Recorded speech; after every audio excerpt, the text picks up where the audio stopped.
Hello, sir. Good evening. So, good afternoon, all the learners. So, once again, we welcome you all to this platform. So, as you know, from today we are going to start your history portions. So, you have in this BHIC 132, you are having 16 units. First unit will be very interesting, definitely. It will be from your, and the total BHIC 132 will be on your 300 century to 1216. No, 1206 to 1206. And the first unit actually is very interesting because it covers about the rise and growth of your Guptas or Gupta dynasty. So I'm sure you will always all will enjoy this course, as well as it will help you for better preparation for your ensuing exam. So, and from today for next 5 days, your counselor will be Dr. Suresh Kumar Pandey. So, it is again, once again, my earnest request, please interact with your counselor, come prepared at least about the units of the portions already, because already we have given it to you, sent it to you earlier in our detailed schedule. So come prepared, listen properly and interact during the questionnaire session. That will help you actually. Otherwise, you will not be benefited much. That is my idea. So, okay, learners, now I hand over this platform to your new counselor, Dr. S.K. Pandey. Okay, sir, thank you. Please come. Thank you, sir.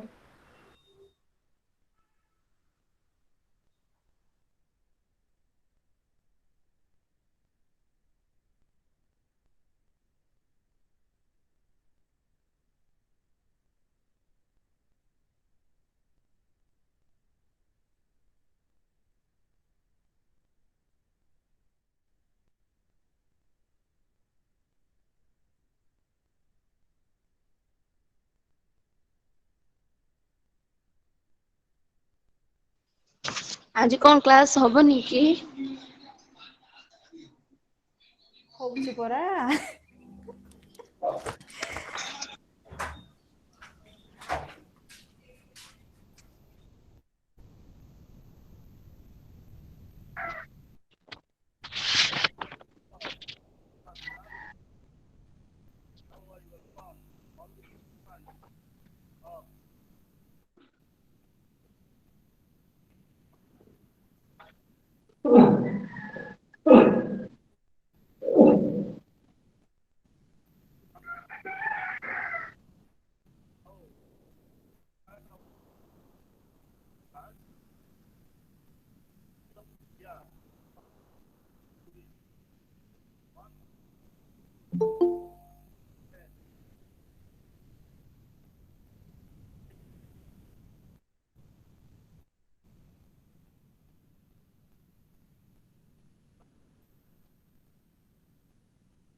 ଶୁଭୁନି କିଛି।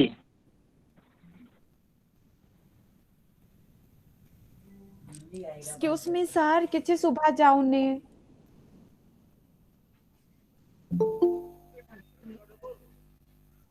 नहीं sir.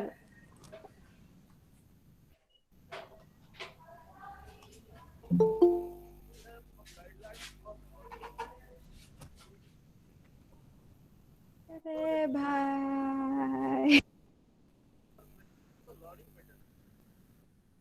କିଛି ଶୁଭା ଯାଉନି।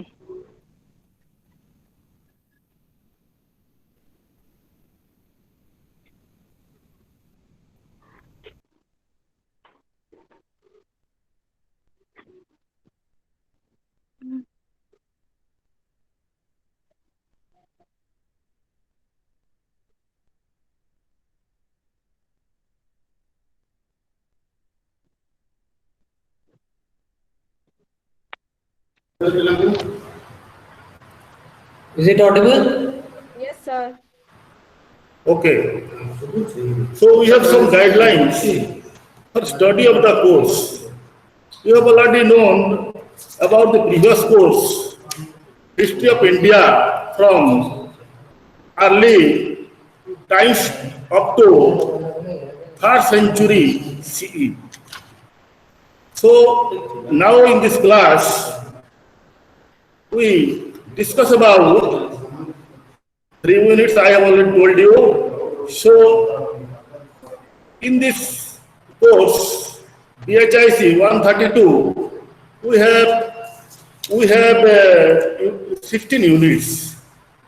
Today we discuss only 3 units, first, second, and third. So there is a general guidelines for the study of the course. In this course, we have followed a uniform pattern of presenting the learning materials.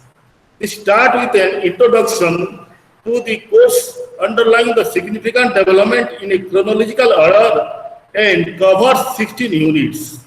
For the convenience of study, all the units have been presented with a uniform structure. Objectives as the first section of the unit have been included to help you find what are you expected to learn from the study of the unit. Please go through these objectives carefully and keep reflecting and checking them after studying a few sections of the unit. Introduction of the unit introduces you to subject areas covered and guides you to the way the subject matter is presented. These are followed by the main subject area discussed through section and subsections for age of comprehension. In between the text, some checks your progress have been provided. So you have to check in interim to know about your progress. Then we advise you to attempt these and when you reach them. These will help you assess your study and state your comprehension of the subject studied. Compare your answers with the answer guidelines provided after the summary. There is a summary at the last part of the every unit. So summary is most important to understand easily. And in short period, you have to understand easily. So at the end of the unit, under suggested readings, we have also provided a list of books or articles as a reference. There is a reference at the end of the chapter. So you can collect those books and study about your course, what you have taught, what you are going to know or learn. So these include the sources which are useful or have been consulted for developing the material for the concerned unit. You should try to study them. They will help you in understanding and learning the subject matter in an all-inclusive manner.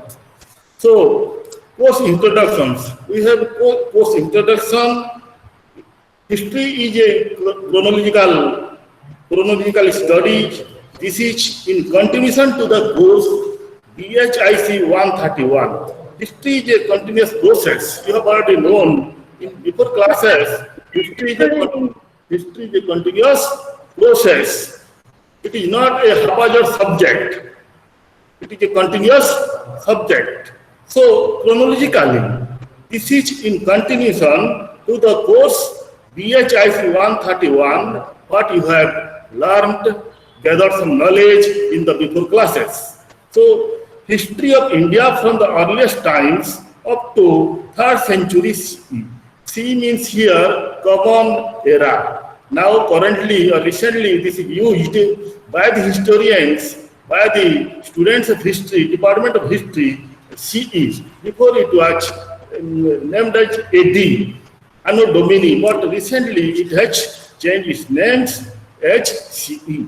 common era. So it gives a historical overview of major politics that emerged and made their mark during this period, both in the northern and southern India. So history, you know, the past politics. History, the meaning of history is the past politics. Once it was politics, and now it is history. So major politics were there, and emerged many politicians at the time and gave their contributions towards the history of India. So the Guptas, the Pushabhudis, followed by the Pallavas, the Pandyas, the Kalachuris, the Kadambas, the Chalukyas, the Cholas, the Hoysals, the Rajput, the Rashtrakutas, the Arabs, and the invasions of Muhammad Ghazani and Muhammad Ghori. So from time to time, India was captured, ruled by many rulers, Hindu rulers, Muslim rulers, Mughal rulers, and the British rulers. So it also encapsulates, we discuss in this class about the economic condition, social and cultural history of this period. So social history, we have to know about the social history, cultural history, economic history. History is not only the warfare and the kings, queens, and battles, but history has already taken in its pages about the economic condition, the past economic condition of the people, the social life of the people, the cultural activities of the people.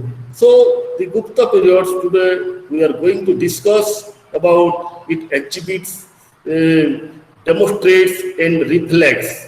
This applies to the land holdings, revenue system, agrarian relations, social structure, gender relations, growth and development of art, language and literature, coming up of religion, and the ensuing religious trends, etc. All were history. So, hence, it offers an in-depth insight into the significant transition from the early history to the early medieval period of Indian history.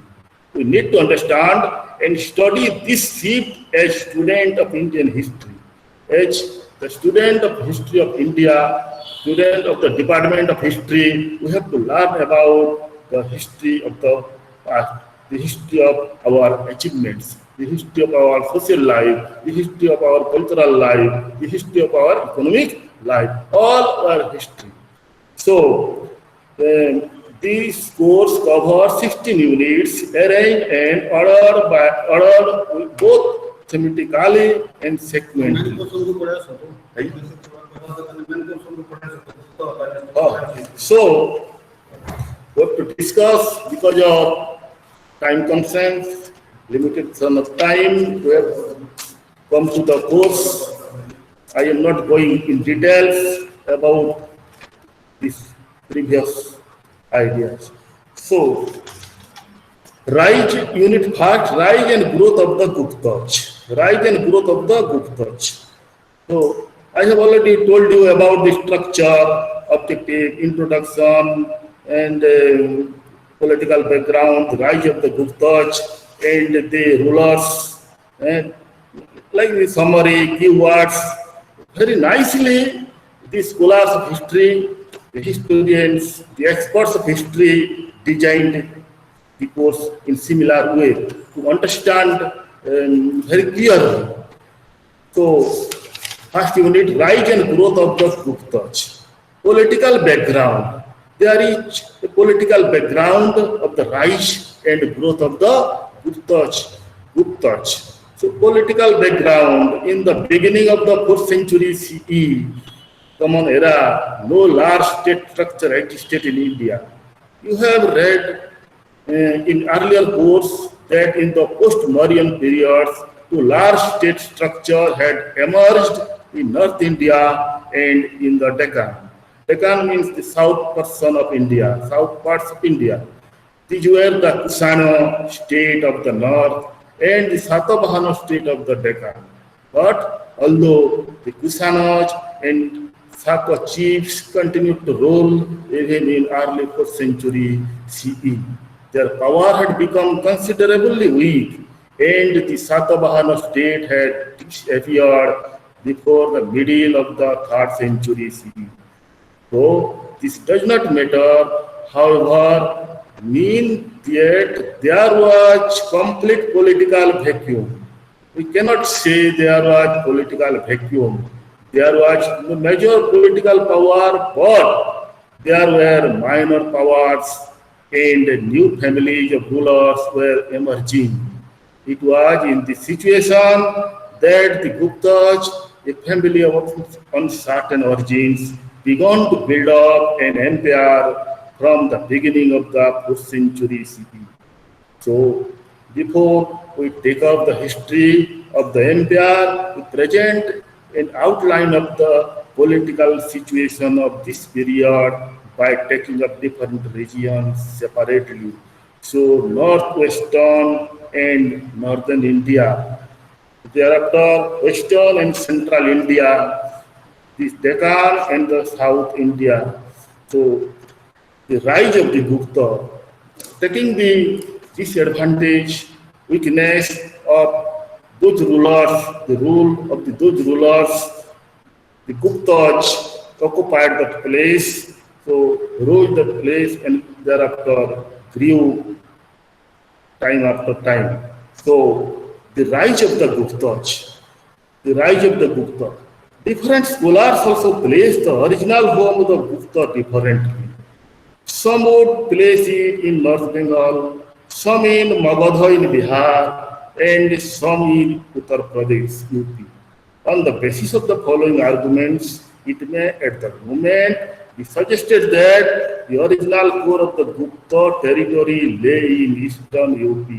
After examined by the experts of history, they identified that the Gupta territory lay in eastern Uttar Pradesh. So, history without sources can't say about real thing. So, there were some sources, Allahabad pillar inscriptions, the earliest inscription recording the achievements of an early Gupta ruler Samudragupta comes from the region.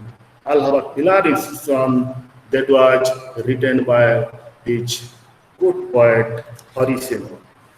The nature of the coin hoards of the Guptas found in this region suggests this. The description of early Gupta's territory in the Puranas also may point to this. Purana also we have, the historians have referred about the rise and growth of the Guptas. So it is possible that in the closing decades of the 3rd century CE, the Guptas were subordinates of a branch of the later Kusanas ruling in northwestern India. However, literary and archaeological sources indicate that they became independent in the 2nd decade of the 4th century CE. So inscriptions tell us that Sri Gupta was the first king and Ghatakata was the next to follow him. So the first king of Gupta dynasty, he was Sri Gupta. Sri Gupta, thereafter he was ruled in India, ruled as the ruler of Gupta dynasty from 240 CE to 280 CE. Thereafter his son Ghatakata was the next ruler. Thereafter Chandragupta I was the first independent king. The two before Chandragupta I, Sri Gupta and Ghatakata, they themselves styled as Maharaja.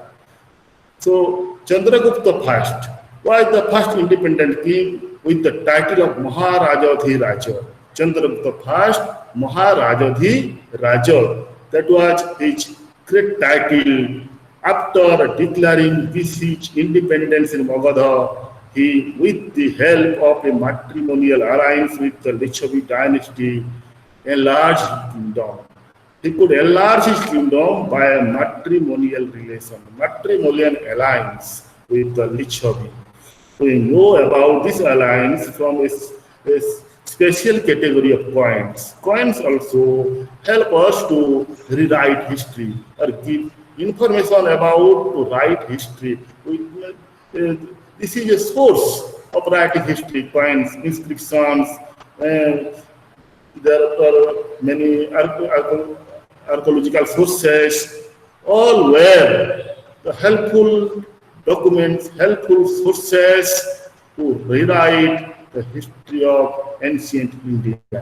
So these coins have Chandragupta and his queen Kumara Devi engraved on the obverse and a seated goddess on the reverse with a legend Lichovaya. The Lichovis, these coins were made of gold. And this fact, in addition to the fact that the Guptas followed the weight system also of Kusana gold coin, weight system, suggests that the Guptas had been in contact with the Kusana territories. So thereafter, Chandragupta first is said to have also started a new era from 319 to 320 CE. It is not clear from any records that he started this era, which came to be known as Gupta era or Gupta Sambhata or Gupta era. But since Chandragupta first is mentioned as a Maharajadhiraja, he is credited with the founding of the era. It was during the time of his son Samudragupta that the kingdom grew into an empire. So thereafter, Samudragupta was the son of Chandragupta first. So he was also a Maharaja of the Raja. And thereafter, various controversy has arisen for the ascending the throne. In many respects, Kocha's coins, Kocha he was his brother, Kocha was his elder brother. Kocha's coins are similar to the coins of Samudragupta. The name of Kocha does not appear in the official list of the Gupta rulers as they are available in the Gupta inscription. So,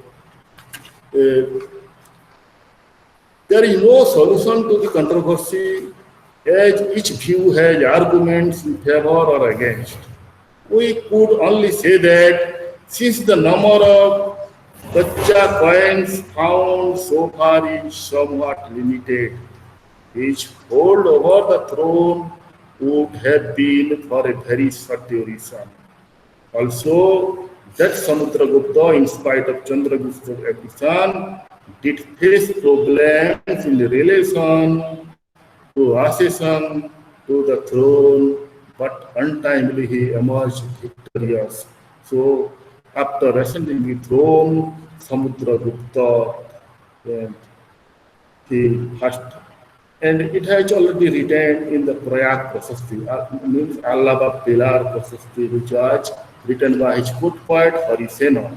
His able minister Harisena wrote Prayag Prasasti. So, campaign in Arjabharta, the Uttar side, the northern side of India was known as Arjabharta. So, some historians assuming that the Prayag Prasasti mentions the conquest of Samudragupta in a chronological order, have opined that there were two campaigns in North India. There is because the Prasasti first mentioned three Arjabharta kings. Then it goes on to mention his southern campaign and again mention 9 Arjabharta kings. So thereafter, many kings, many places of Arjabharta occupied by Samudragupta. Thereafter, campaign in southern part of India was captured. Some parts, some places, some territory of southern parts of India was captured, occupied by Samudragupta.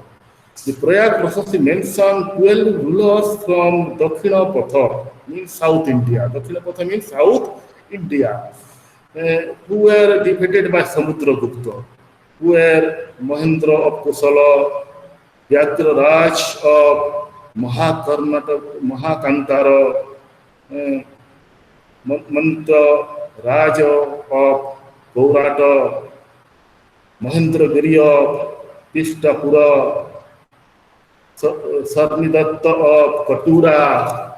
So like this way, he occupied these, occupied of the many places of the rulers. However, again there are differences among historians as to the specific identification of each king and their kingdom. The Prayag Prasasti says that Samudragupta showed favor to Dakshinapatha kings by first capturing them, Grahana, and then releasing them. So Atharva Veda, sorry, Arjabharta, North India, he not only defeated them but also annexed their territories. So all these were mentioned in the Prayag Prasasti, so that he had done many many wars with other territories, kings of other territories, so that in view of his heroic soldierly qualities, Vincent Smith described Indian Napoleon. He is also described as or regarded as the Indian Napoleon. Samudragupta is described as or regarded as the Indian Napoleon because of his soldierly quality, heroic soldierly quality.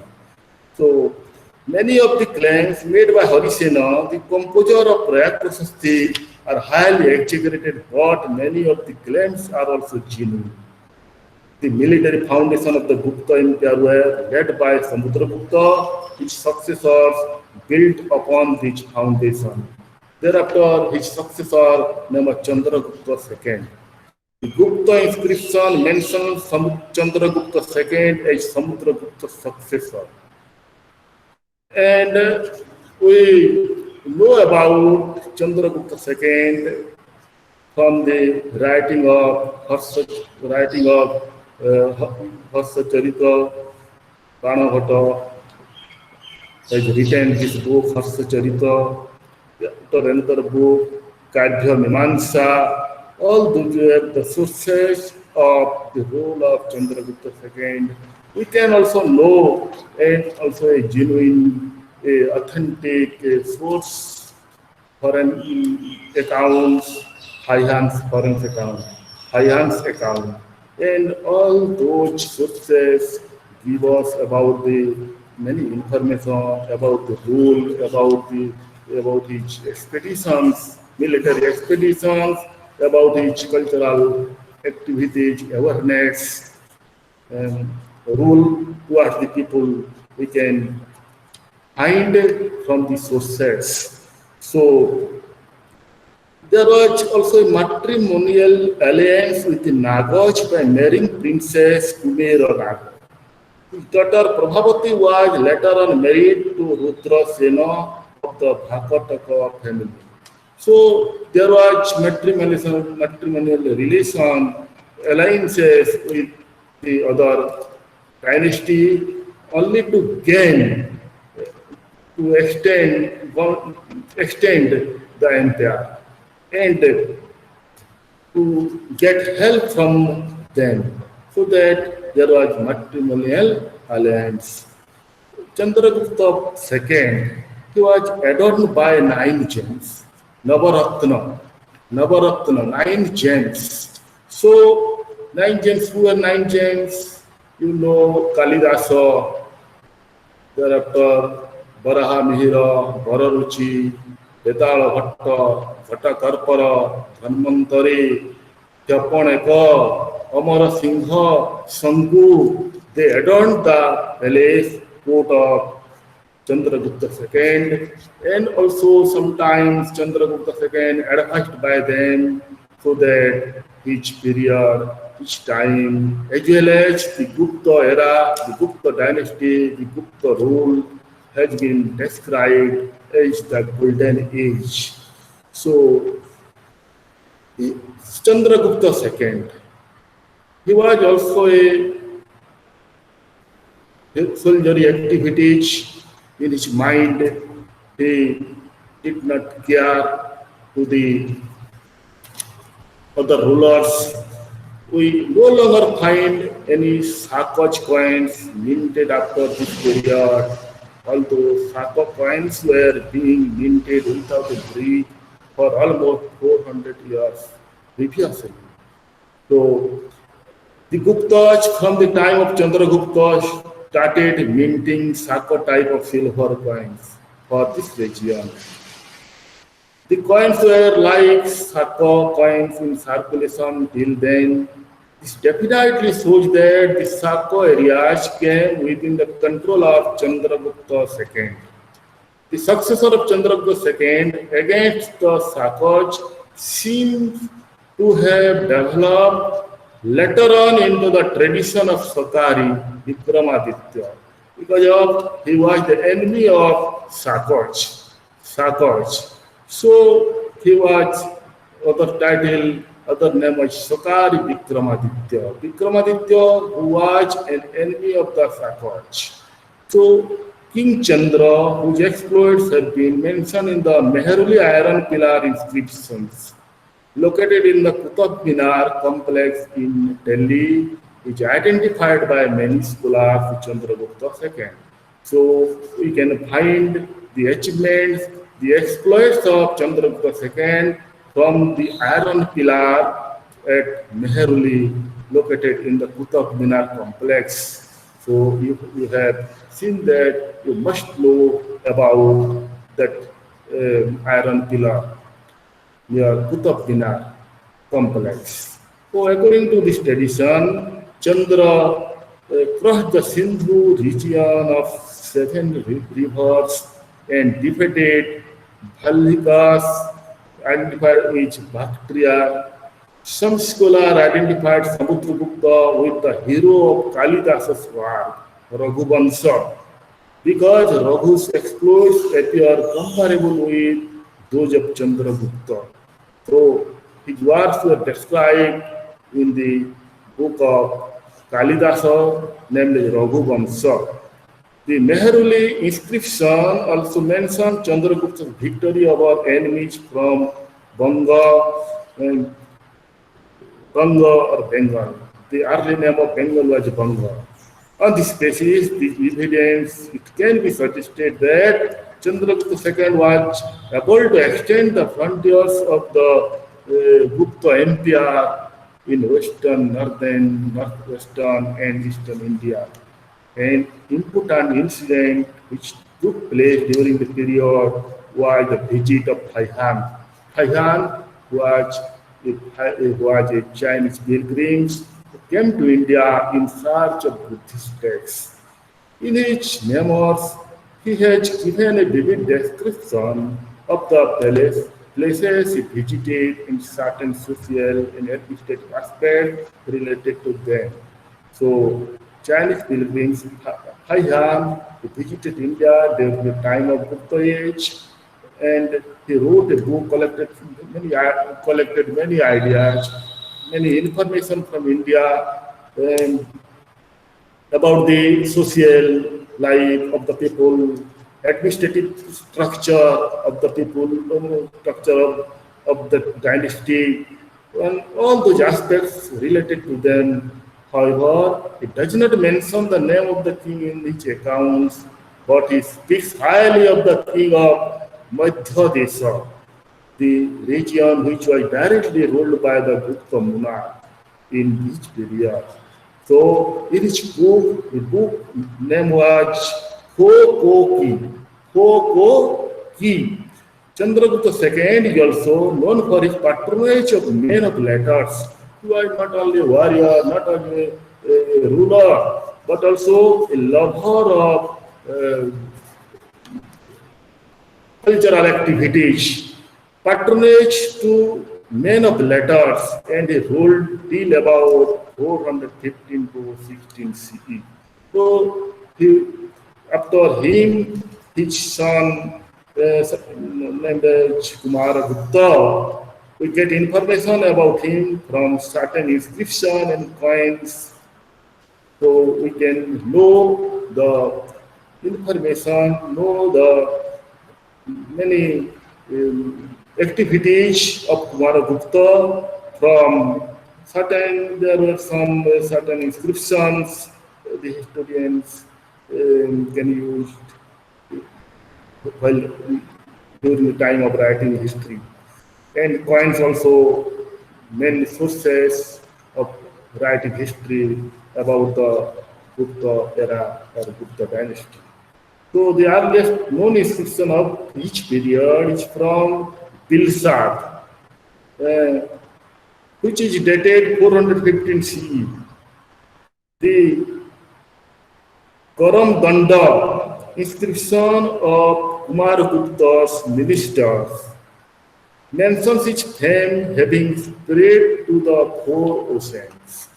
So, like this way, the Damodar copper plate inscriptions also refers to him as Maharajadhiraja. Thereafter, so that he himself appointed the governor Uparika. Governor means Uparika of Pundrabardhan Bhukti or province. Province being the biggest administrative division in the empire. The last known date of Kumaragupta is from a silver coin dated 455 CE. So after him, Skandhagupta, who succeeded Kumaragupta first, Skandhagupta succeeded Kumaragupta first, was perhaps the last powerful Gupta monarch. To consolidate his position, he had to fight the Pushyamitras, and the country faced Huna invasion from across the frontiers in the northwest. However, Skandagupta was successful in throwing the Hun invasion. It appears that these wars adversely affected the economy of the empire, and the gold coinage of Skandagupta bears testimony to that. In comparison to the gold coins of the earlier rulers, the types of gold coins minted by Skandagupta were limited. So, in addition to the earlier system, Sir, page number कितने हैं? Sir, page number कितने हैं? Page number sir. Page number 17.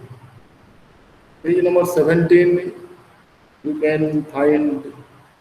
Sir, Kautilya अर्थशास्त्र. हाँ, Kautilya अर्थशास्त्र. No, in earlier classes you have already known not in this chapter. So, Allahabad Pilar Prasasti, you know about Allahabad Pilar Prasasti, for such your various institutions they were referred by the historians, by the expert of history. Gupta rulers after Skandagupta. It is not very clear in what order the successor of Skandagupta ruled. Skandagupta himself may not have been the rightful heir to the throne, and therefore he had to fight other contenders to the throne. After Skandagupta, there were no suitable or powerful, rightful successors. So after him, the Gupta dynasty going to decline. So some of the successors of Skandagupta mentioned in the inscriptions were Gupta, Vainagupta, Gupta, Narasingha Gupta. Like this way, there were many rulers ruled in India, early India, during the time of Gupta era or Gupta dynasty, but they were not powerful, they were weak, they were unworthy, so that the Gupta dynasty was going to decline, going to destroy. So there were disintegration of the Gupta Empire. There were disintegration. In this section, we deal with some of the factors that contributed towards the disintegration of the Gupta Empire. Whose invasion was a that was the most important factors for the disintegration of the Gupta Empire. Thereafter, administrative weakness, after Skandagupta, there were no ableist rulers, and Urti rulers, foot-sighted rulers, so that the, the Gupta era, the Gupta dynasty is going to decline.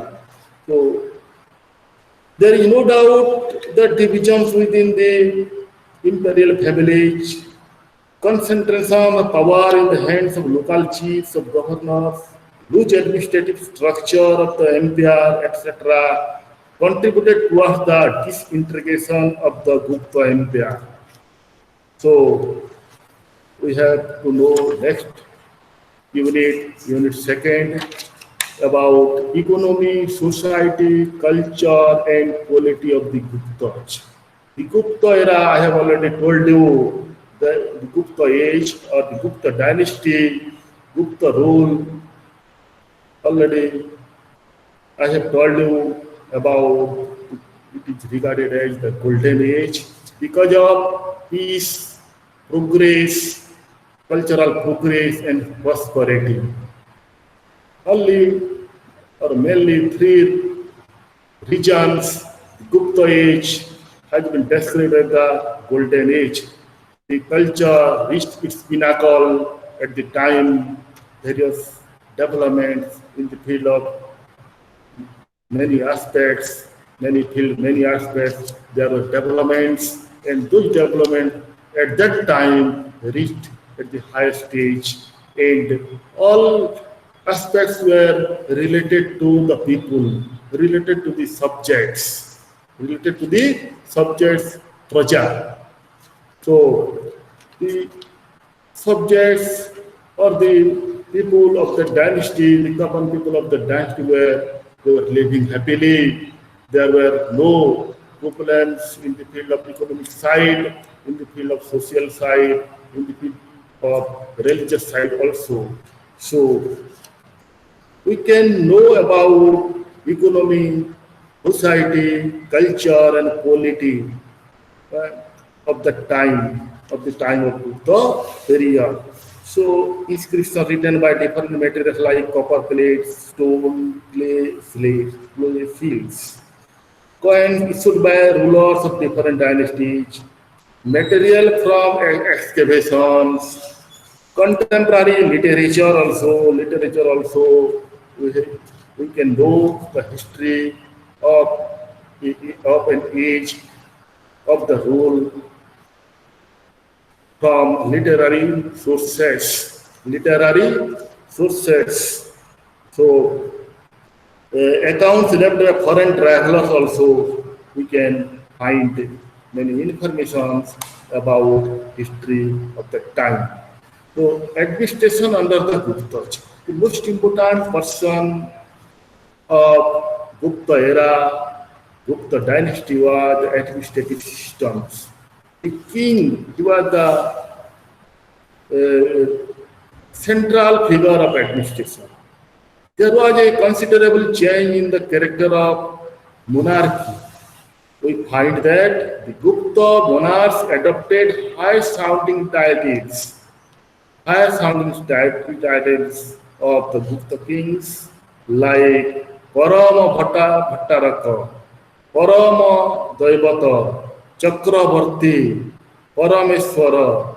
So, Allahabad pillar inscription or Allahabad Prasasti of Samudragupta describe him as equal to the gods Danda, Kubera, Varuna, Indra, Antaka, who had no antagonist of equal power in the world. So, like the king who has been given a divine status in the Smriti scriptures, the Gupta monarchs too came to be considered a on divinity of earth. However, in the spirit of Smriti literature, that of Kalidasa, we find Skandagupta his poetry pillar son eulogized as a person who subdued the earth and became merciful to the conquered people, but he became neither proud nor arrogant through his glory was increasing day by day. So, like this way, they were titled themselves. It was the king's duty to decide the policy of the state during war and peace. Samudragupta was prudent enough to reinstate the monarchs of Dakshinapatha in their original kingdoms. Original kingdoms. It was considered a prime duty of the monarch to protect his countrymen from any invasion. As a good administrator, they considered the, to save the people, to save the countrymen was their prime duty. So that they were respected, they were regarded by the people, and the people could help them in every aspect, every sphere of the administrative system of Gupta Empire. So the king was to lead the army in case of war. This is demonstrated through the campaigns of Samudragupta and Chandragupta II. The king was also the Brahmins, Sramanas, and all others who needed his protection. So every time, at any moment, the Gupta kings, they could help, they could support the needy person, the person who need at the time of. He was also supposed to venerate the learned and religious people and give them every possible help. As the supreme judge, he looked after administration. Sometimes the Gupta kings, they ruled as the supreme judge, according to religious prospects and artistic customs. It was the duty of the king to appoint his central and provincial officers. So the king himself appointed to the provincial officers for the benefit of the province and also for the benefit of the kingdoms. So the prayer Prasasti as well as the Apratigha type coins of Kumaragupta point to the appointment of successor to the throne by the reigning king. An important political development of this period was the continuity of various kings in their regions once they had accepted the suzerainty of the king, Gupta king. And the Gupta king would not interfere with the administration of such regions. So, Council of Ministers and other officials also there in the period of Gupta dynasty to assist the Gupta kings. There was a Council of Ministers and other officials. So the minister office was perhaps hereditary, and there was, for example, the Udayagiri inscription of the time of Chandragupta II informs us that Virasena Sabha, the minister for war and peace, was holding this office by inheritance. Though the supreme judicial powers were vested in the king, he was assisted by Mahadanda Nayaka, Chief Justice. The king was assisted by, every time of judgment, he was assisted by Mahadanda Nayaka, Chief Justice. and Uparikas in district to the Vaisa, Patij, and in provinces to do that work. There are some officers, some officials named as Uparikas, and in the district level, there was Visayapatij. In village level, the headman and the village elders used to decide the petty cases. The Chinese traveler Haihan stated that capital punishment was not given at all. There was no capital punishment to the people. There were some other high officials, for example, the Pratihara was the chief of the palace guard. The Pratihara regulated ceremonies and granted the necessary permits for admission to the royal presence. So there were another part of the administrative system was army system. Army. There was a stable army in the royal in the Gupta dynasty. The Gupta must have had a big army organization. At the time, there was the king led his army, but ordinarily there was a minister called Sandhi Vigraha or minister in charge of peace and war. So there were many officers who joined his army. The revenue administration also there. Land revenue was the main source of state incomes besides the fines. In Samudragupta's time, we hear of an officer, Gopa Sramin, working as Aikhya Pata La Dhikrita. So there were some officers, they were regulated in the system, in the revenue systems. Another prominent high officer was Pustapala, record keepers. It was his duty to make inquiries before recording any transaction. So there are some important officers. They were both Kalidasa and the author of Narada Smriti state that 1/6 of the produce should be claimed as the royal revenue. Besides this, there was the Uparikara, which was levied on cloth, oil, etc. So like this way, there are many revenue systems. There are provinces, district, and village. Provinces. In a kingdom, there are some provinces, some districts, and some villages. So the whole empire was divided into desaj, rashtraj, or bhuktij. The inscription provides us with the names of certain bhuktij. In Bengal, we hear of Pundrabardhara Bhuktij, which corresponds to North Bengal. Pira Bhuktij corresponds to North Bihar. The Bhuktij were governed by Uparikas directly appointed by the king.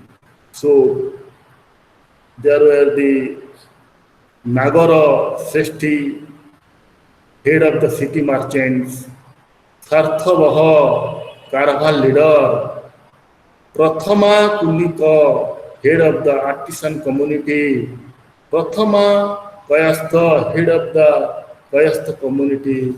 Like this way, he had some officials who rule in their own level, in their own regions. And they could able to restore peace in their areas, particularly and in kingdom or in the Gupta kingdom generally. So there was economic condition was high at the time. The people were they were laborers, they were hard workers, they were faithful, so that there were economic conditions. They were working as faithful workers. So agriculture was the prime part of the economic side. So there were cultivation was usually called khetra. Lands not under cultivation were variously called as khilla, Aprahata, etc. And inscription give the impression that uncultivated land was being regularly brought under cultivation. So, in some areas, Vivaratana was the term used for a measure of land, whereas in the inscription of Bengal, terms like Kulya Bhapa and Drona Bhapa are used. It is not possible to classify the region precisely according to the crop growth. The concern of the society with agriculture production is also reflected in the importance given to irrigation. There were also irrigation facilities, and they get some about Sudarsana reservoirs, Tadonga in Saurashtra in Gujarat.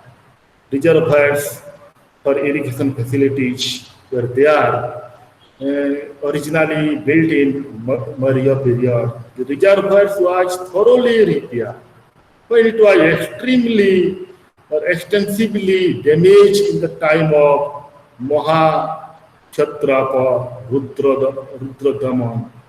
So it was again severely damaged in the time of Chandragupta. Thereafter, in 7th century CE, there is a very charming description of how cultivated fields producing crops like sugarcane were being irrigated with the help of Ghati Yantra.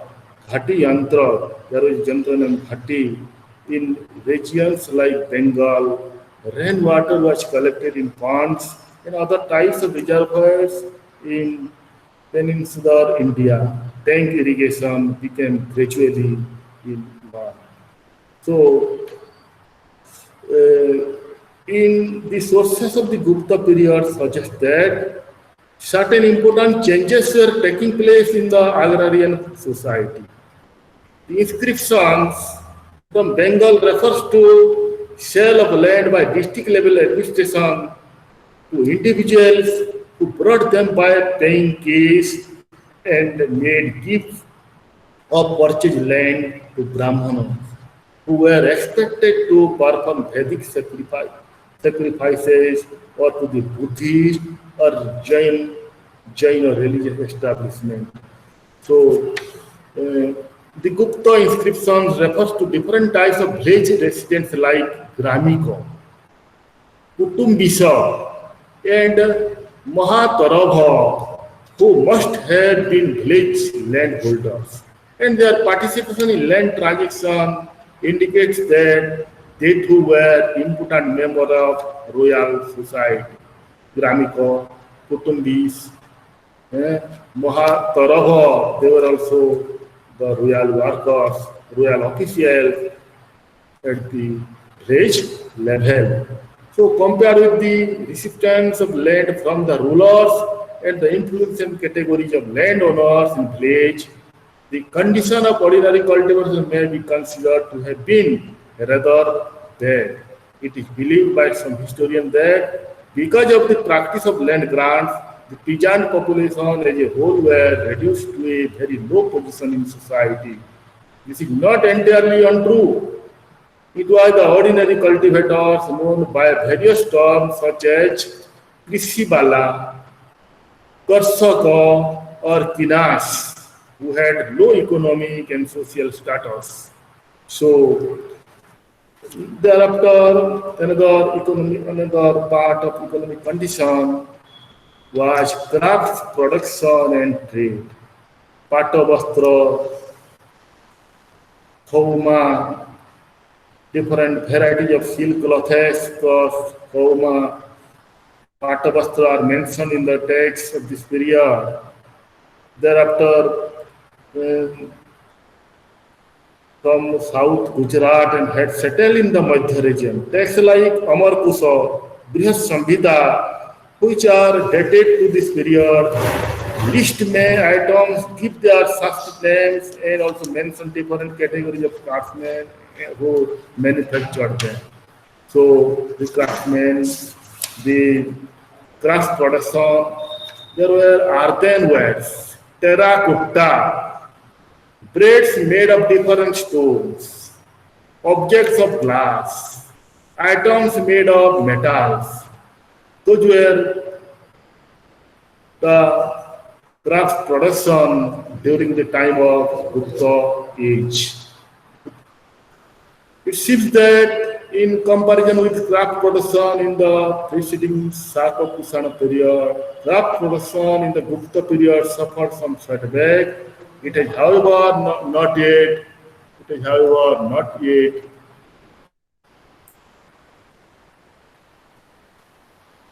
There were organizations which facilitated the function of both craftsmen and traders. The ancient terms which were generally used for each organization was shreni or guild. The state was expected to provide the guilds protection and to respect their customs and norms. Similarly, members of the shreni were also expected to follow the norms of the organization. Although craft production and commercial activities were brief in the Gupta period, there were 2 points we should especially remember. There were many types of craftsmen and they were not all identical either in wealth or in social status. For example, there was vast difference between a goldsmith and his family with a shop in a city like Ujjaini and a family of basket makers in a village. This is reflected to some extent in the Dharma Shastras written by the Brahmins in the period. The Dharma Shastra assigns different rank to different groups of craftsmen. Although in their scheme, the craftsmen and artisans held status lower than that of the Brahmins, Kshatriyas and Vaishyas. The Dharma Shastras also suggest that each group of craftsmen formed a jati or caste. So, for example, the Kumbha Karaj potters form one caste, Subarna Karaj goldsmith form another caste, and like this, according to their works, they were named their caste. So, although the system of caste was not really so simple, generally the trend among craftsmen was that persons following one craft formed a jati. So craft production and commercial activities perhaps started decline then. From the Gupta period onwards, in most regions, and according to some historians, this resulted in the decline of towns and cities and in greater dependence of society of agricultural production. So now we discuss about the culture of Gupta era, Gupta dynasty or Gupta rule. So cultural activities, I have already told you, reached at the pinnacle during the time of Gupta age. Golden Age. So it is referred as the Golden Age due to its cultural heritage. Golden Age named as referred to its Gupta Age because of cultural heritage. This applies to great accomplishment in the field of art and architecture, language and literature. The Gupta Age thus stand out as a significant and noteworthy departure from previous historical periods, particularly in the cultural history of India, due to impressive standards achieved by artistic and literary expressions of this time. So it has been rightly commented that the Gupta art represents ancient Indian art at its best. From the vantage point of architecture, the Gupta period reflects creative enthusiasm. The most important part of Gupta age was creative activities. In the field of creative activities, and it created enthusiasm to the people, and deep sense of and awareness of beauty. These are evident in the Dasa Vatara temple at Devgarh in Jhansi district. There were many architectural works were developed during the time of Gupta age. So, I have told you Bhitargaon temple near Kanpur, Vishnu temple at Tigwa, Shiva temple at Bhumra. Like this way, many temples are constructed at different places in each territory. Parvati temple at Nacho Kuthara. Some of them are adorned with beautiful sculptural panels. The Gupta temple building activity represents evolution from the earlier tradition of rock-cut shrines. So, what we now refer to as classical language, Sanskrit. So classical literature developed, Sanskrit literature developed during the time of Gupta age. Developing during the Gupta, Sanskrit was widely patronized by the Gupta rulers, making it the official language in their court. All their inscriptions are written in Sanskrit, ignored earlier under the influence of the Buddhist and Jaina tradition that encouraged vernacular dialects like Pali, Prakrit, Ardha Magadhi. Sanskrit saw its revival under the Guptas. Sanskrit literature, that language was revived during the time of Gupta age. So, the epics Ramayana and Mahabharata are believed to have been compiled and given their final form around 4th to 5th century CE. The great Sanskrit writer, poet Kalidasa, one of the Navaratna or 9 giants of the court of Gupta king, Kalidasa wrote he gave many contributions in the literary field. Kalidasa's dramas, Kavyaj also had a great importance and contributed many informations to the people of that time.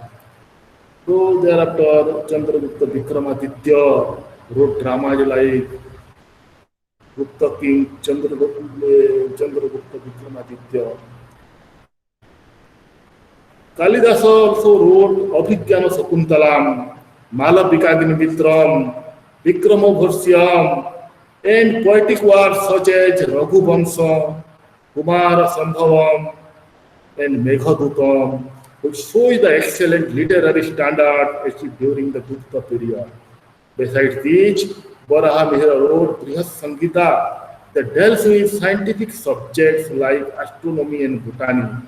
Aryabhata wrote Aryabhatyam, a famous work on geometry, algebra, arithmetic, and trigonometry. The Chara and Sangita and all round progress in literature was manifested during this time. So, the development of literature and literary fields reflects the achievements of things and the social life, the economic life, the religious life of the people. So another part of Gupta age was society. Society was divided into 4 varnas: Brahmana, Kshatriya, Vaishya, and Sudra, with each varna performing the set of functions prescribed for it and enjoying whatever rights were given to it. This was the ideal social order, and the state was expected to preserve it. This means that when even a small state emerged in some corner of the country, the king of that state was expected to recognize this as the ideal social order. So the Brahmins came to exert considerable influence on the king, and this is quite clear from the way they received land from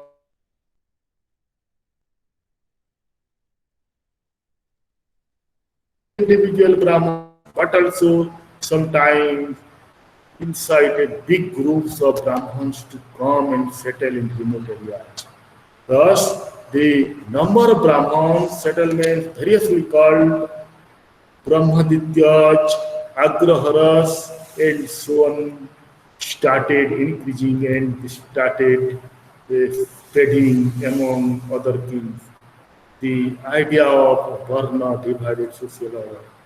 So, the Dharma Shastra also speak of apadharma conduct to be followed during the period of distress. This means that the Varnas could take to profession and duties not assigned to them when they found it necessary to do so. In matters of profession also, the Dharma Shastras thus recognize the real society was different from their ideal society. So the Brahmins came to be recognized as the purest and therefore the highest Varna. Thereafter, there were four Varnas you have already known. They were Antyajas, untouchables. They were considered impure. Even their touch was considered impure, and their physical presence in areas where higher Varnas lived, and both was not allowed. The Chandalas, the Charmakaras. Excuse me, sir. Please tell me page number. Page number is 31. Thank you, sir. The position of women, the position Odia of टिके टिके बुझाନ୍ତୁ ଓଡ଼ିଆରେ ଠିକ ଅଛି the position of women of higher varna was low. Women ସ୍ତ୍ରୀ ଲୋକମାନଙ୍କର position ସେତେବେଳେ higher varna was low ଥିଲା ଯଦିଓ we hear of personalities like Bhakapakach Queen, Prabhavati Gupta, who wielded considerable power. Not all women were so privileged. ସମସ୍ତ ନାରୀମାନଙ୍କୁ ସୁବିଧା ଦିଆଯାଉନଥିଲା. The Brahmana text set down norms which women were expected to follow, and women were expected in the family to function mainly as an ideal wife and ideal mother. In many Brahmana texts, women were given considered for various reasons to be of the same category as the Sudras. It is significant that although Brahmanas were given land grants regularly, we do not come across evidence of land being given to Brahmana women. Another aspect of social life was that there existed great difference between the wage of life of the rich city dwellers and the people living in villages. ଗାଁରେ ରହୁଥିବା ଯେଉଁ ଅଧିବାସୀ ଏବଂ ସହରରେ ରହୁଥିବା ସହରବାସୀ ଏମାନଙ୍କ ଭିତରେ ଅନେକ ଗୁଡ଼ିଏ ଡିଫରେନ୍ସ ଥିଲା. Ideal city dwellers was Nagaraka, the urbanite, who because of the affluence lived a life of pleasure and refined culture. There were interesting descriptions of this way of life not only in Paschimos Kama Sutra but also in other literary texts of the period. Of course, it would be wrong to presume that all classes of people who lived in cities would afford this way of life. So now we discuss about unit 3, the Krishna Buddhism and the rise of Harsa. The political scenario in post-Gupta North. India was characterized by the emergence of numerous ruling families like the Mukharis of Kanyakubja.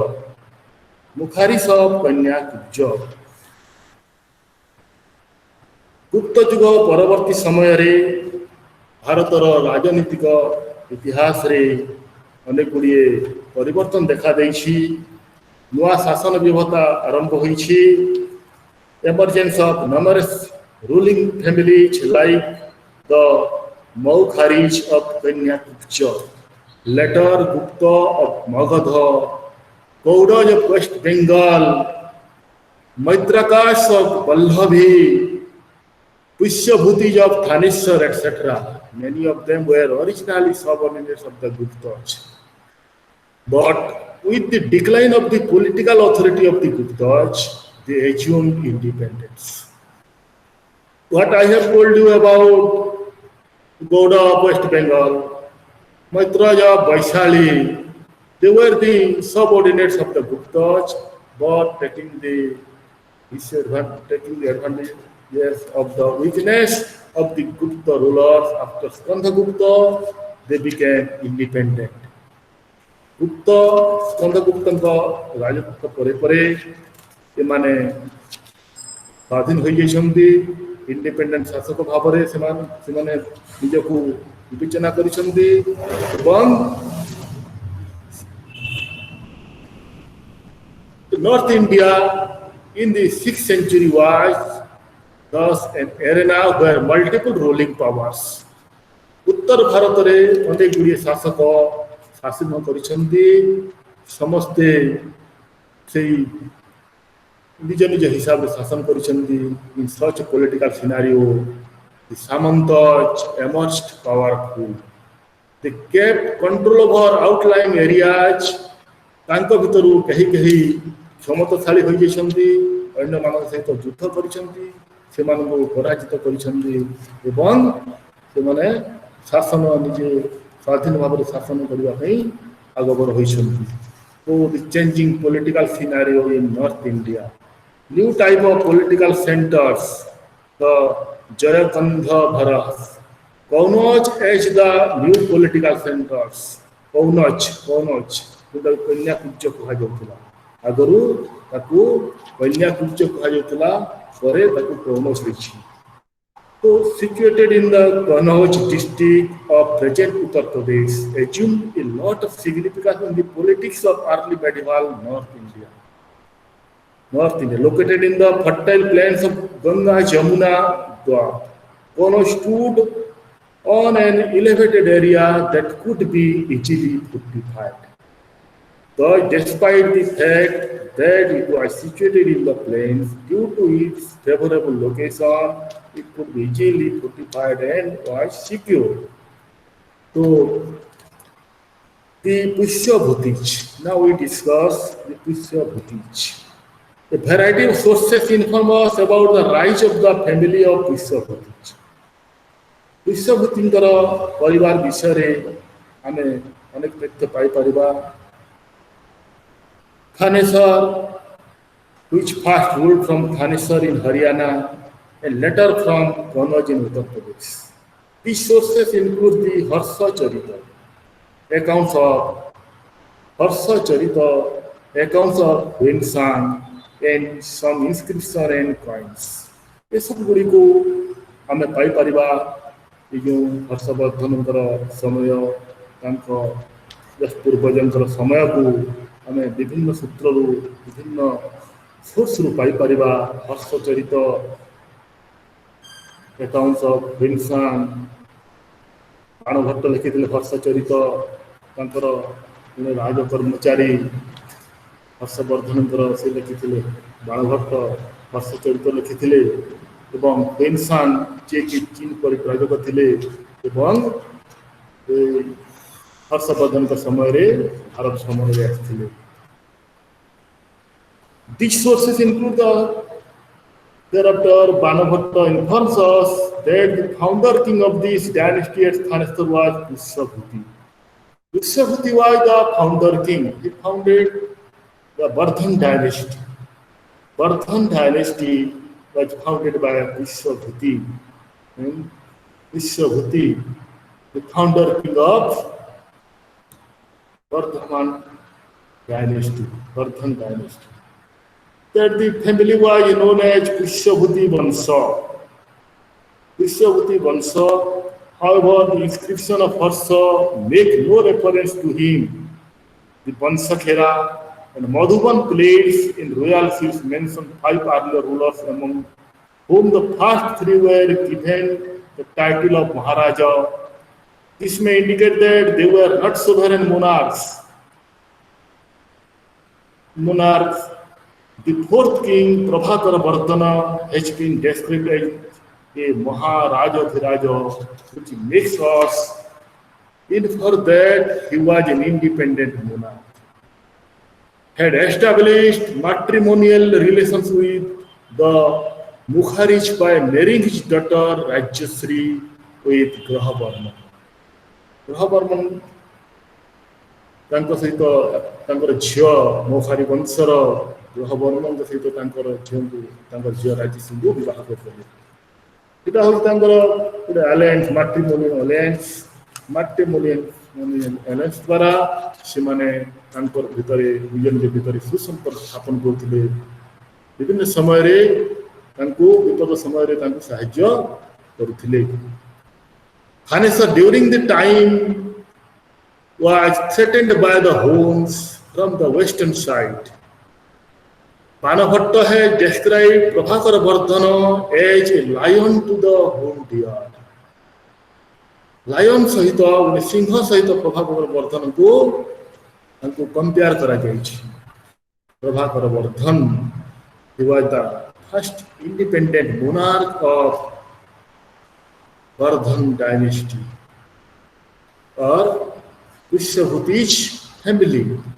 So, according to him, an army under Rajyavarman was sent to defeat the Huns. But due to the sudden illness of his father, he had to come back. With Prabhakara Vardhan's death, the family had to face troubles, times for a while. The Malava king killed Grahavarman and took Rajyasri prisoner.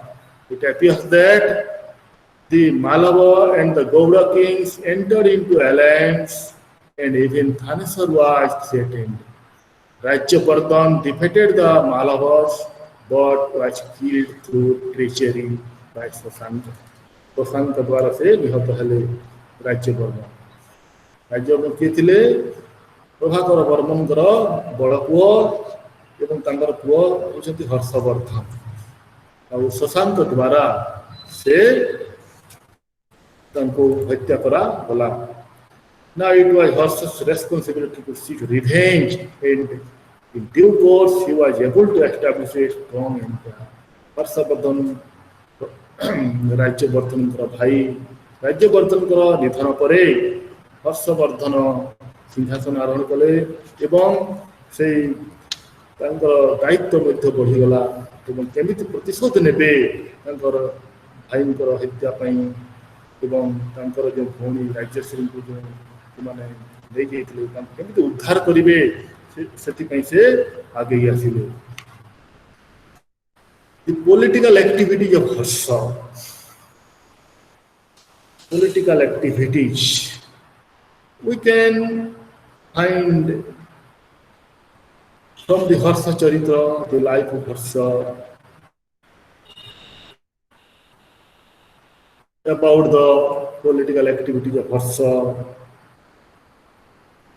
Thereafter, Hensang's writings, Siyuki, he wrote a book, Hensang, the Chinese pilgrims, wrote a book named Siyuki. Siyuki,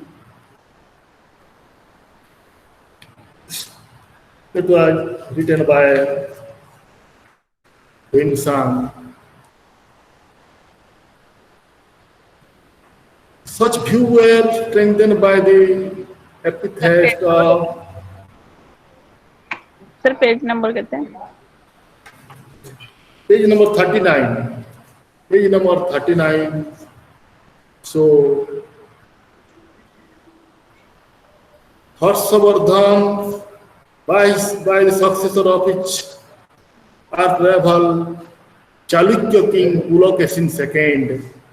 Thus, in the scheme of periodization of Indian history, historians used to mark the end of an era with the death of Harsha, 647 CE.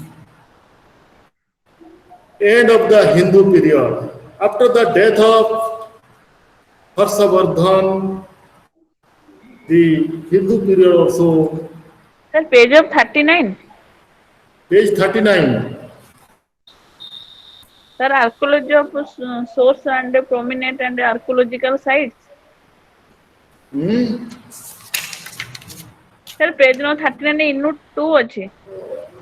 Page number 39 you can find from page number 39. Page number 39. Sir, BHIC 1. What? Who coach BHIC 1C1? BHIC 132. BHIC 132. You have not known till time. We are discussing about BHIC 132. History of India from 3rd century CE to 100, 206. So you go through this book. Political activity of Harsha. Again, sir. Eastern campaign. There was a campaign by Harsha because he had some responsibility. Eastern campaign. The Gauda king Sasanka and the Malwa king Devagupta had. The Gauda king Sasanka and the Malwa king Devagupta had created troubles by killing Grahavarna. Like Mukhari king and the brother-in-law of Harsha, they captured Kanyakubja. Rajyavardhan, Harsha's elder brother, died in the enemy of camp.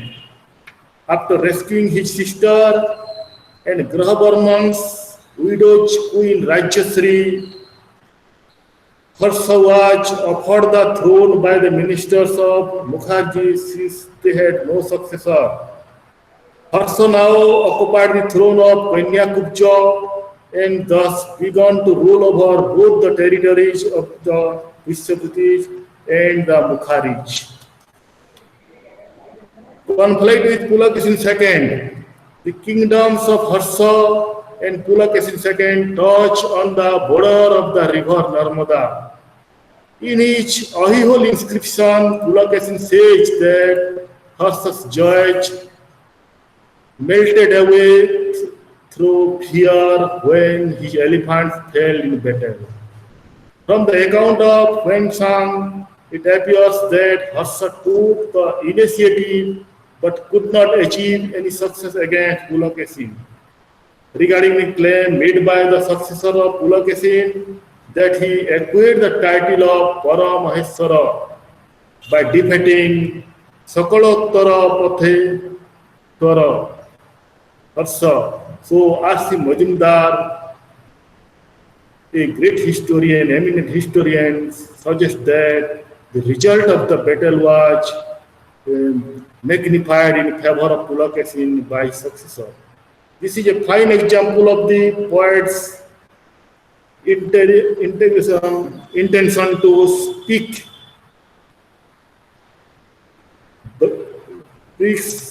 of the rivals in royal prasasti in order to glorify the achievements of the patrons.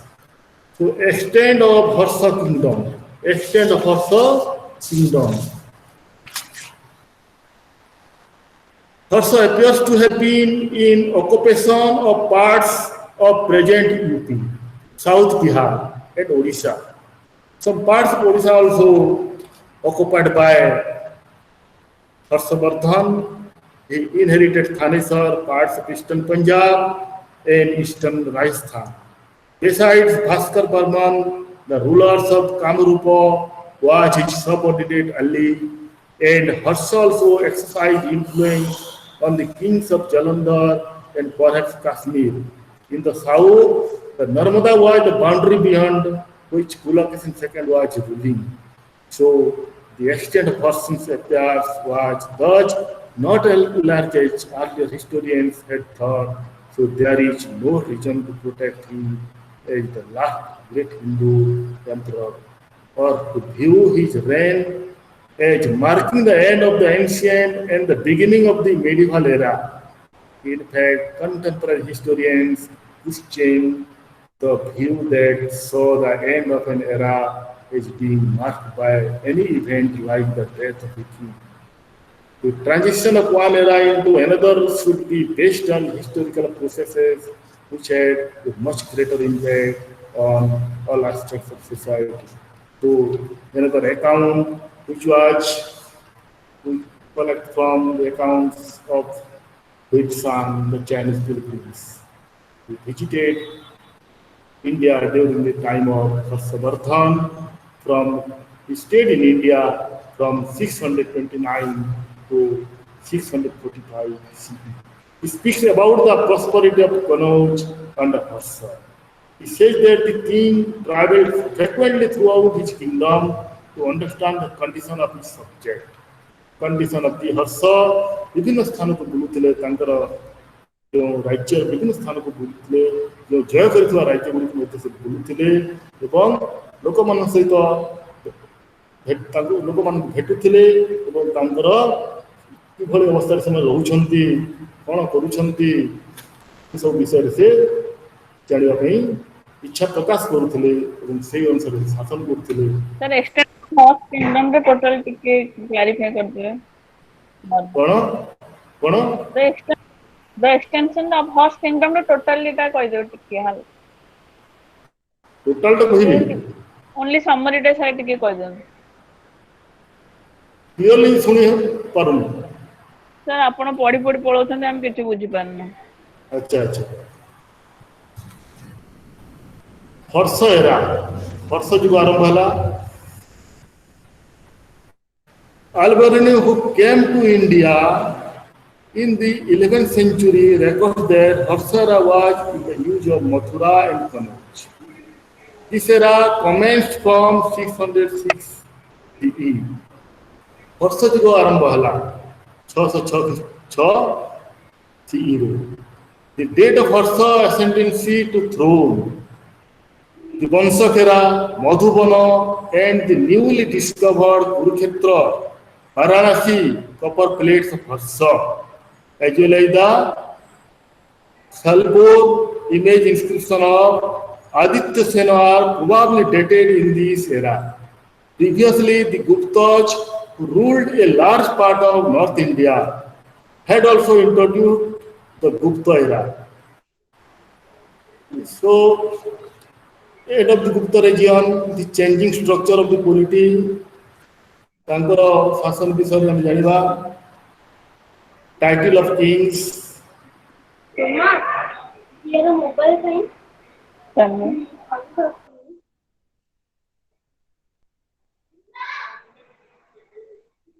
Title ତାଙ୍କର ଥିଲା they should have Samanta Chakra circle of ଫେଉଡାଟାରିଜ୍ ସାମନ୍ତ ଚକ୍ର ମଧ୍ୟ ତାଙ୍କୁ କୁହାଯାଉଥିଲା। The subordinates used titles like Maharaja, Samanta, Mahasamanta, Ranaka, etc.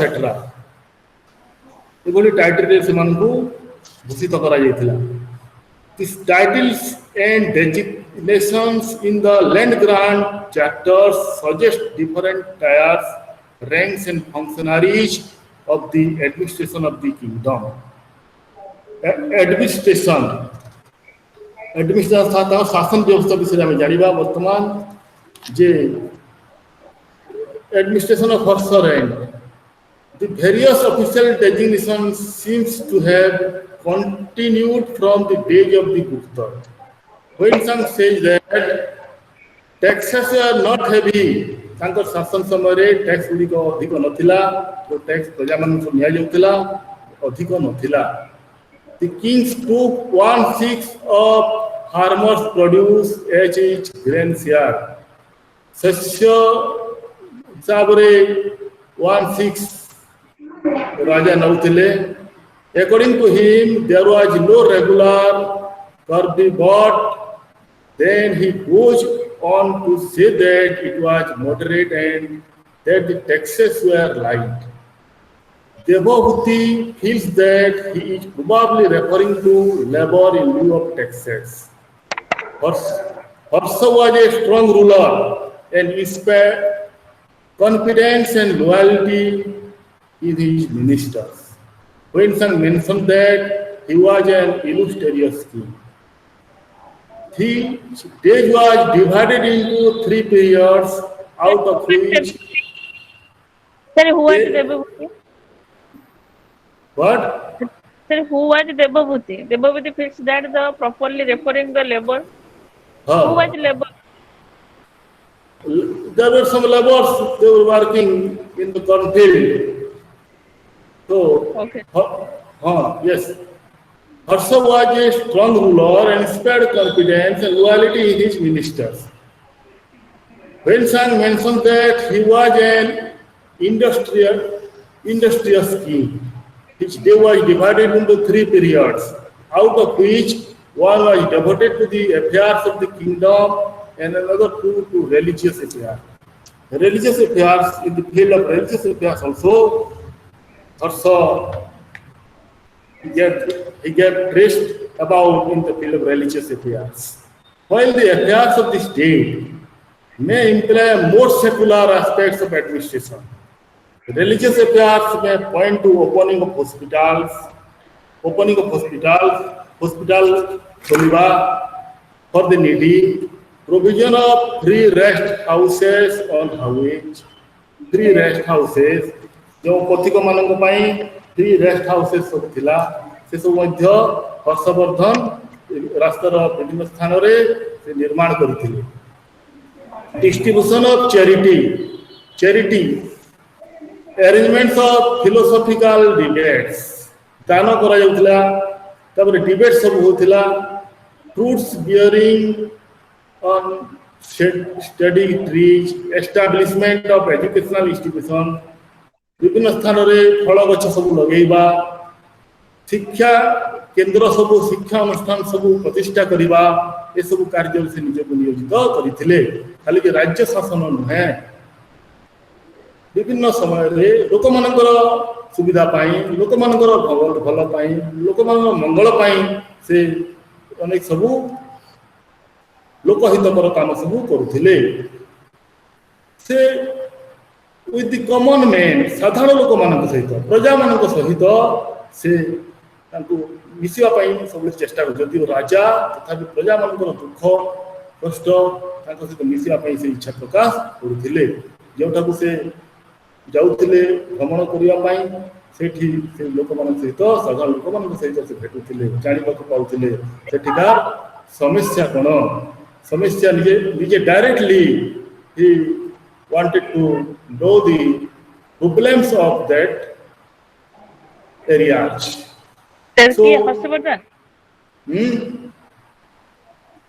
for example, he knew the local geography and the temperament of the people belonging to varied terrains, and that helped him in choosing the right government. Harsha was in the habit of convening personal audience with his tributary leaders, and this ensured seamless administration. In 643 CE, there were about 20 such tributary leaders. Harsha was on friendly terms with neighboring countries, पड़ोसी देश गुड़िक सहित पड़ोसी राज्य गुड़िक सहित से बंधुत्वपूर्ण भावना सृष्टि करते as to extend families facilities of travel and residence to Winston. He also had diplomatic contacts with the Chinese emperor. चीन शासक मान सहित जो राजनैतिक कूटनैतिक संपर्क स्थापन करने चेष्टा करते कूटनैतिक The highest title in Harsha's region was Parama Bhatta. That's a long name, long title. Parama Bhattaraka Maharajodhiraja, the noblest supreme king of the kings, the noblest supreme king of the king, Raja manko bhiତରେ supreme, श्रेष्ठ, ସେଥିପାଇଁ ତାଙ୍କୁ କୁହାଯାଇଛି। The use of such high-sounding titles became a norm from the Guptas onwards. As soon as the kings became universal conquerors and achieved foremost position among the rivals, such titles became common. So, unfortunately, the two main authorities, Bano and Hengsang, do not tell us much about Harsha's administration. There is the inscription of Harsha and Pulakesin II and his successors and other contemporary kings to give us some details of administration. The king was the supreme head of the government. He appointed the ministers and important officers of the state. He led the armies in battle. He ruled according to the ideals laid down in the Dharma Shastras. The king was assisted in his administration by council of ministers. Harshavardhana, for sound administration, ଭଲ ଶାସନ ପାଇଁ ତାଙ୍କର ଶାସନ ବ୍ୟବସ୍ଥା ସୁଦୃଢ଼ କରିପାରିଥିଲେ ଏବଂ ଗୋଟିଏ ମନ୍ତ୍ରୀ ପରିଷଦ ଦ୍ୱାରା ତାଙ୍କର ଶାସନ କାର୍ଯ୍ୟ ପରିଚାଳିତ କରୁଥିଲେ। In this council were included feudatories, samantas, princes, and high officials. ତାପରେ ଗଡ଼ଜାତ ରାଜ୍ୟର ରାଜା ମାନେ, ସାମନ୍ତ ମାନେ, ପ୍ରିନ୍ସେସ୍ ରାଜକୁମାର ମାନେ ଏବଂ ଉଚ୍ଚ ଅଫିସର ମାନେ ମଧ୍ୟ ତାଙ୍କୁ ସାହାଯ୍ୟ କରୁଥିଲେ। Was special staff officers to manage the royal palace. ସେଥିପାଇଁ ତାଙ୍କ ଶାସନ ଅତି ସୁଦୃଢ଼ ଶାସନ ଥିଲା, ଅତି ଶକ୍ତିଶାଳୀ କ୍ଷମତାଶାଳୀ ଶାସନ ଥିଲା। Political structure कौन थिला? Political structure कौन थिला? Political activities of a famous king like Harshavardhana brings out difficulty in forming an idea about the innumerable early medieval kingdom and the extent of their respective areas on the basis of available sources. So the Prashastis of this period are indicative of a hierarchical political structure. Inscription of the subordinate kings refers to their overlord. The phrase commonly used in this connection is tatpad danudhyata, literally meaning meditating at his feet. This phrase is also used by kings in connection to their fathers. However, when used by a subordinate in connection to his overlord, it means favored by his feet, thereby claiming a sort of closer association with him than others. So, at last, the consequence, the tripartite struggles for Kanauj. Harsha is credited to have established Kanya-Kubja as a symbol of royal power in North India. He occupied Kanya-Kubja, the early name of Kanauj, named as Kanya-Kubja. In the subsequent period, we see repeated attempts by rulers to position themselves as kings Kanya-Kubja. Hello. Sir. Page number, sir. Hello. Page number, sir. 43. Page number 43. Thank you. According to the title of the poem, Gauda Bhasu in Sanskrit, Gauda Bhasu means the defeat and death of the king of Gauda.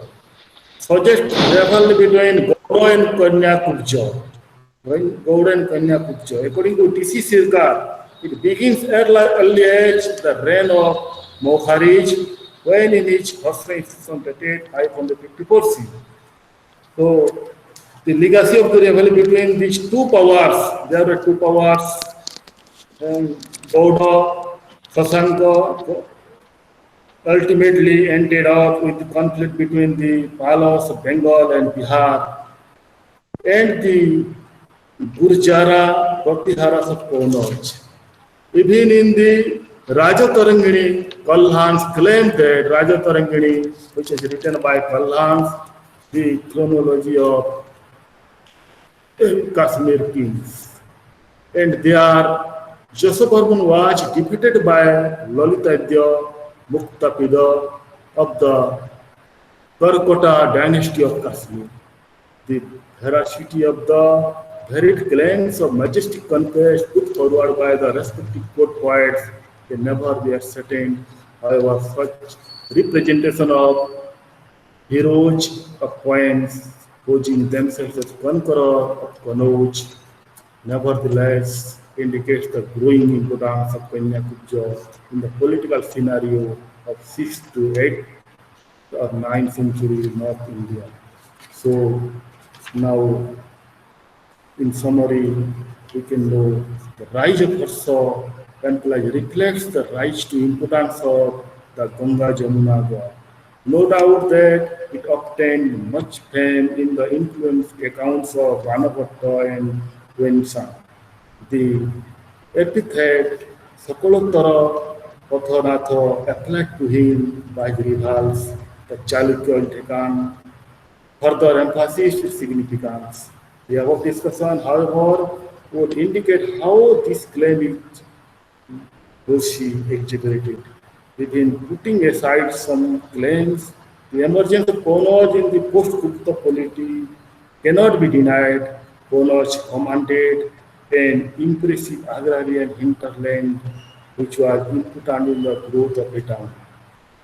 This also reflects the changing political economy in which exploitation of agrarian resources became essential for the innumerable local, supra-local, and regional dynasties that were to dominate the North India political arena for the subsequent years to come. So, this class is over. If any doubt, next class we discuss about Sir, question noted. unit number 4, unit number 5, and unit number 6. Sir, question noted discussion. Okay.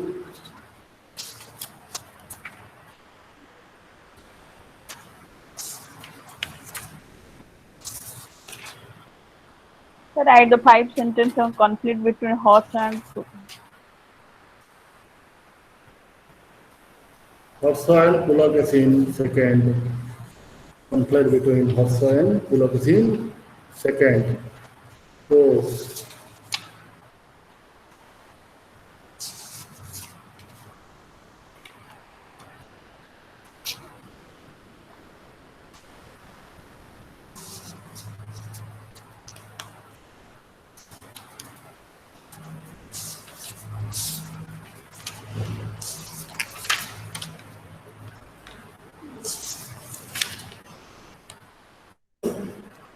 the kingdoms of Harsa and Pulakeshin second touch on the border of the rivers Narmada. In his Aihol inscription, Pulakeshin says that Harsa melted away through wars, through fears when his elephants fell in battle. From the account of Wensan, it appears that Harsa took the initiative but could not achieve any success against Pulakeshin. Regarding the claim made by the successor of Pulakeshin that he acquired the title of Paramaheswara by defeating Sakalottara Patheshwara, R.C. Majumdar suggested that the result of the battle was magnified in favor of Pulakeshin by his successor.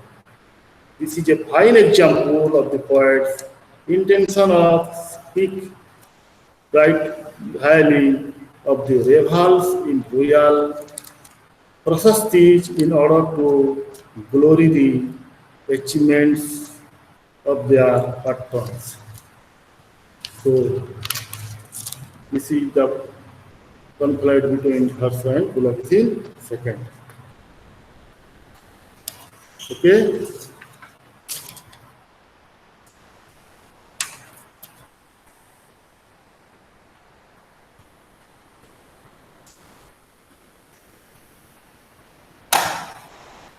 Thank you so much, friends. Thank you, sir. Thank you, sir.